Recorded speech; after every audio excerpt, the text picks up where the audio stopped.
వాళ్ళందరికీ కూడా పోలీసులకి ట్రైనింగ్ ఉంది. ట్రైన్డ్ పోలీస్ మెన్ బ్యాటన్స్ తోటి ఉన్నప్పుడు పిల్లలు చదువుకునే పిల్లలకి ఎంత ఫరక్ ఉన్నదన్న.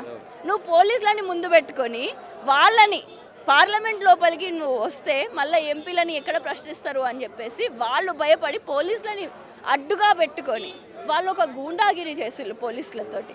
ఏ అమ్మాయి కూడా ఎన్ని రోజులు అక్కడ పార్టిసిపేట్ చేసినా కూడా జంతర్ మంతర్ దీక్షలో ఏనాడు కూడా నా మీద అసభ్యంగా ప్రవర్తించిల్లు అని చెప్పేసి చెప్పలే. కానీ ఎప్పుడైతే ఆ రోజు ప్రొటెస్ట్ జరిగిందో నా పైన అసభ్యంగా ప్రవర్తించిల్లు అని చెప్పేసి పోలీసులు అసభ్యంగా ప్రవర్తించిల్లు అని చెప్పేసి చెప్పడం జరిగింది.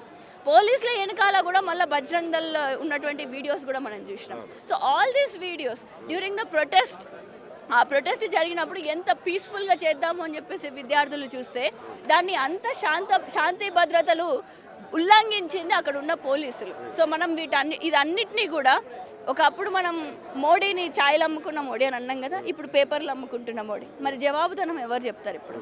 Who is accountable, who is responsible?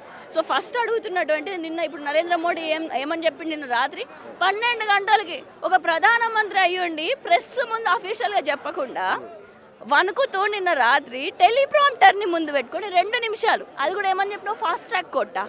సిగ్గుండాలే అసలు.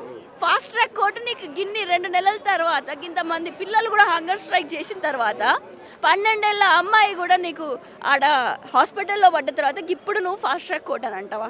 ఈ ఫాస్ట్ ట్రాక్ కోర్టు అనేది ఏదో రోజు వెళ్ళిపోవాలి.